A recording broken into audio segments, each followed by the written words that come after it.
Well, all right. I gotta go. I gotta do a real segment here. Okay.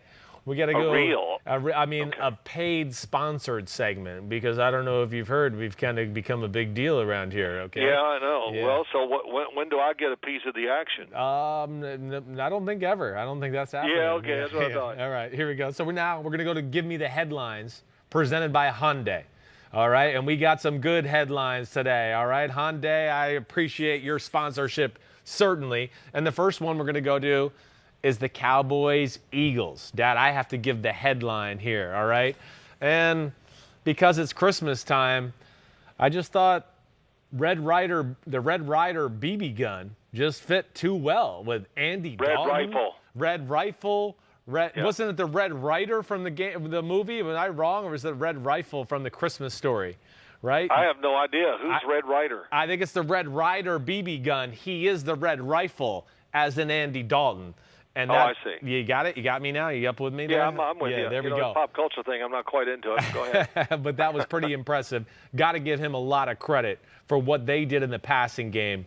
Really just made a number of big plays. CeeDee Lamb, Michael Gallup went off a number of times. I mean, they tore up the Eagles secondary. There's no across the board, Darius Slay included. Now, he didn't get a lot of it, but number 38, Michael Jacquet, he was torn up. They were undermanned and could not match up with that Dallas Cowboys wide receiving core, let alone big Zeke Elliott shows up in the fourth quarter to close it out, which was quite impressive.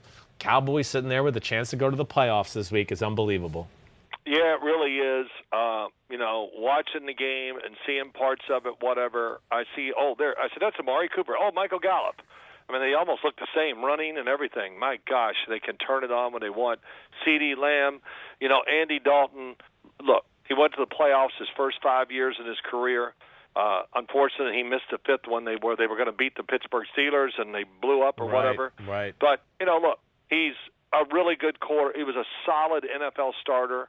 And he was going to be one of those guys that was always going to take a little beating because he wasn't, a top 10 or top 5 or whatever. But he's done as it goes along, he just keeps getting better. And he's never had a receiving core like he's got now, that's for sure. No, and it's special. When you're undermanned, you're going to take a beating. And I think the big thing is, I just like being a fan and what I saw on TV or whatever, it looked like he got good protection. I know Fletcher Cox got hurt early and was out of the game.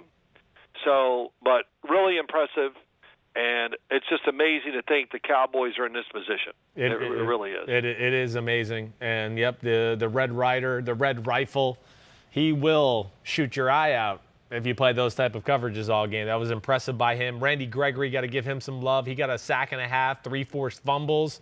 That was phenomenal. Good job by him. And then last thing, got a question here from Donald Hatchard.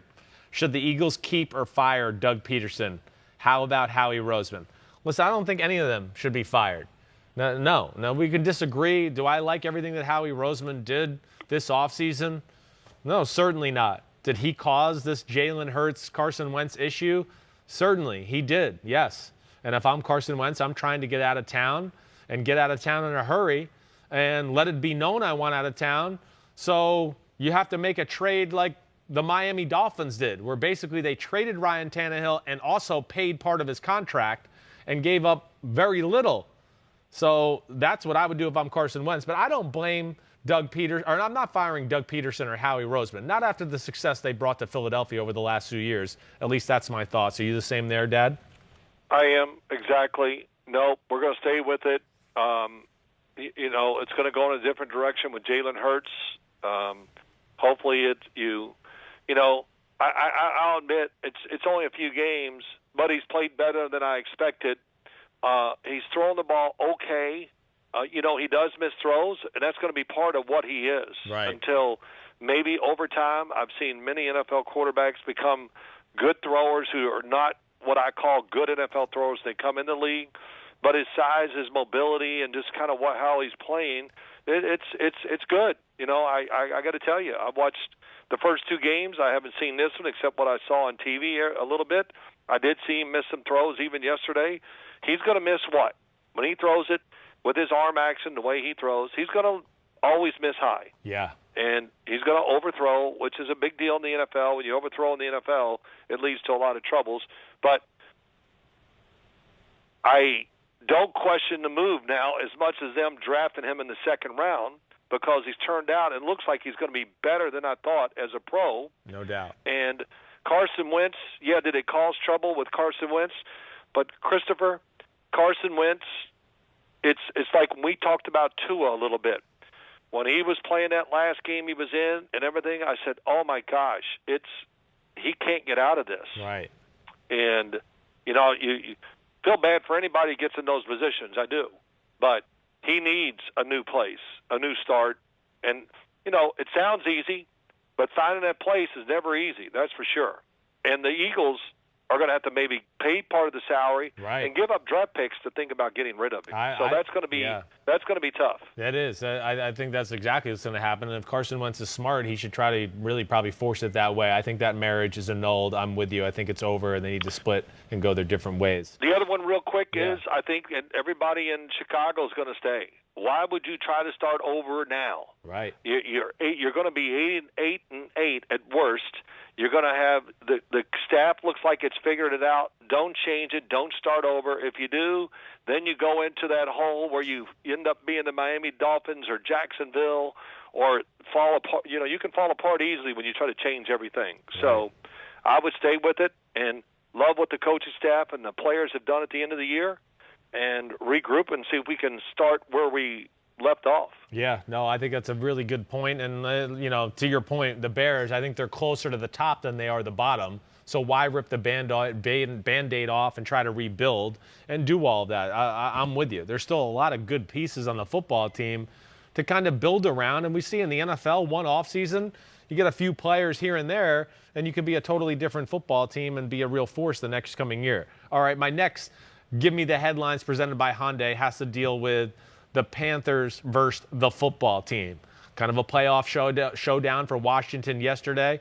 And my headline for that will be, paging Mr. Smith.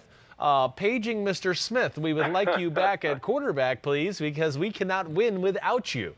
And that is in Alex Smith, because Alex Smith, say what you want, as we saw when he did play this year, at least to what you've said, 2 or 3 times already during this podcast, he understands the team he plays for, the moments of the game, when to, push the envelope, when to kind of retreat and punt, do those type of things. But that Washington offense has made mistakes every game since he has not been in there. And, of course, the Washington football team struggling with the quarterback position right now. And I don't know if they can win next week unless they got Alex Smith out there. Well, it looks like, I would guess, Alex Smith is going to be ready to play. Yeah. That's for sure. And if he would have played yesterday, they would have won. I even said that about Taylor Heineke. If he would have started, they might have won. You never know. Coming in relief, is like we talked about, is a little different. But when you play the Carolina Panthers, they're made to dink and dunk them. I don't mean to say it that way. Yeah, they are. But to throw underneath. Right. They're going to let you do that. And that's how they play, and they hustle and tackle, and, they got some good talent on their defense.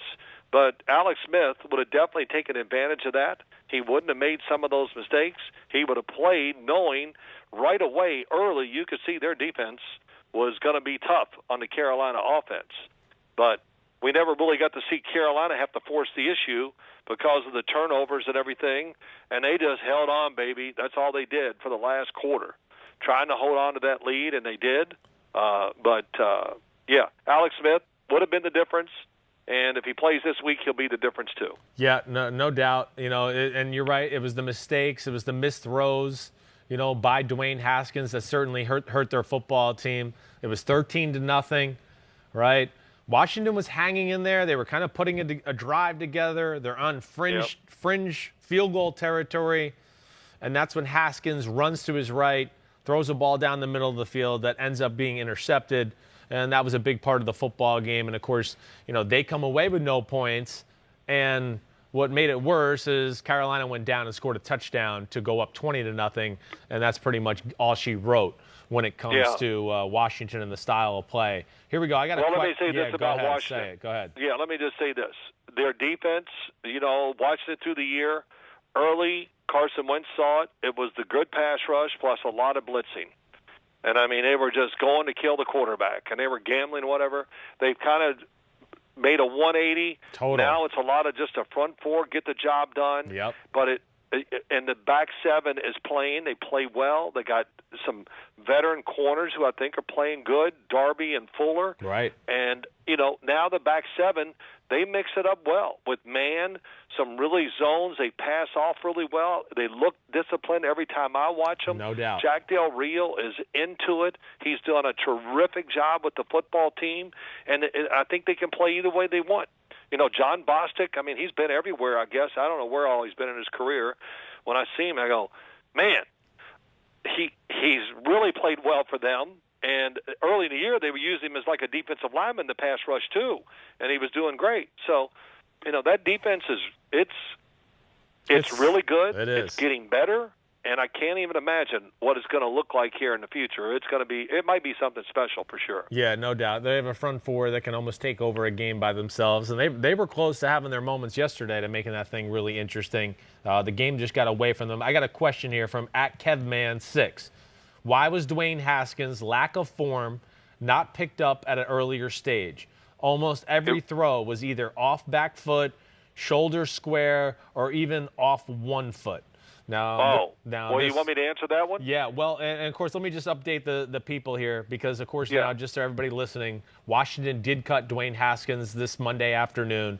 And here's the quote from Ron Rivera. Sometimes you have to reach rock bottom, okay? That's what he said about Dwayne Haskins. And when he talked about returning to Alex Smith this week, he did say, this week I'm optimistic about the opportunity. So it sounds good for Alex Smith. Dwayne Haskins has to find his way, showed really a lot of immaturity throughout this whole year, I think, with the way he handled that position in Washington. But go ahead, answer that question as far as, lack of form and all of those things.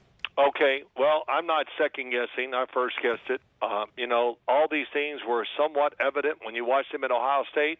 But everybody gets mesmerized. Oh, they went, the touchdowns, interceptions, they win, whatever you want to say. Right. But I thought, his throwing motion did not get better.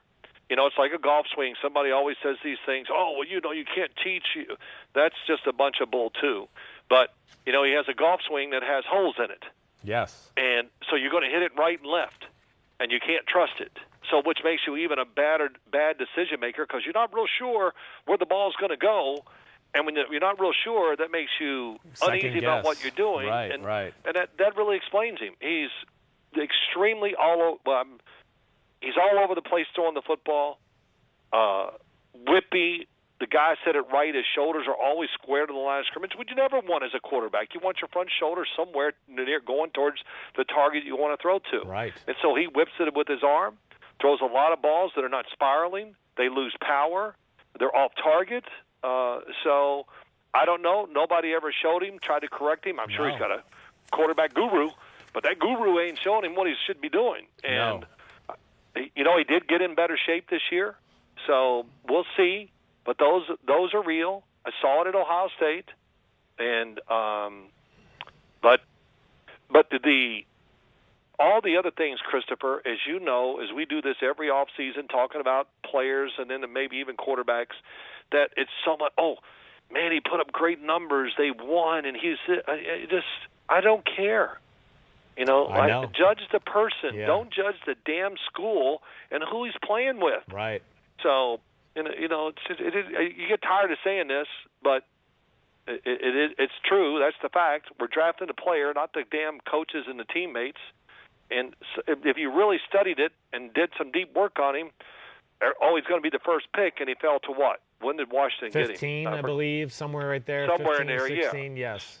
So that was a red light right there when so many teams were looking for quarterbacks. Yeah, no doubt about it. And, yes, I had Dwayne Haskins, a little higher in the way I saw the quarterback rankings, too. I think ultimately I had him third that year. Who was 2 years ago was Drew Lock, who I had in front of him. And I can't remember who's the first quarterback. Oh, Kyler Murray. So I saw those issues with the mechanics. When he does stripe it, he can really stripe it. Yeah. And yeah, that's part of evaluating. I misevaluated there probably a little too. You do. You get too obsessed with, oh wow, that was a rifle of an in cut, versus Michigan or whatever.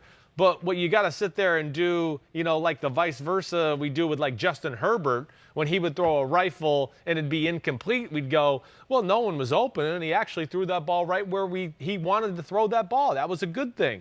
And we graded Justin Herbert correctly, where Haskins, I think we did it, or at least me, myself, I just go, yeah, he's Ohio State, Paris Campbell, second-round pick riding, down the middle of the field, perfect pass protection because he's got a great O-line, and J.K. Dobbins running the ball, and you go, oh, what a pretty spiral, and he threw a rifle to a wide-open receiver. Oh, he should be able to do that all the time. And that's just not life in the NFL, to get perfect pass protection, have people wide open, and everything pretty much be on a silver platter. That's where I kind of messed up, I think, on my evaluation there at least. Well, yeah, we all do that with certain guys at times and all that. I really was, and I'm not second guessing, but I was, I had some people, this and that. The Giants, wait, let's see, this is his second year. Oh yeah, Daniel Jones. The Giants should have taken Dwayne. I go, man, I don't know. I just said I don't think. I was warning people, man, be careful on Dwayne Haskins. Right. And I don't know if I warned you. I think we had this discussion. I'm sure I warned you that, whatever. It's turned out I didn't think it would be really as bad as it is. Like I said, sometimes you expect people to change as they're in the league pretty quickly, especially at quarterback. We saw the change every year with Josh Allen, that's for sure. He's gotten more consistent, no doubt. And really, what helps Josh Allen is he's not a rookie anymore and not trying to make, the greatest throw in the world every time he drops back. You're right. So that's one thing. Decision-making really can change how you look at quarterbacks. But, yeah, so I hope it works out for Dwayne Haskins. But it's going to be a tough road, that's for sure. Yeah, definitely. He's going to have to rebuild his career, his image, all of that. But that was Well, we're going to find out, does he really, really, truly love football? Do you want to do this? And the answer is, so far, we've not seen any of it. No, we haven't, not to this point. You're right. And that was Give Me the Headlines, presented by Hyundai. There you go. The Red Ryder BB gun and paging Mr. Smith. Hi, I'm Mike Tirico, and thanks for watching. Make sure to hit subscribe for the latest news and highlights from NBC Sports.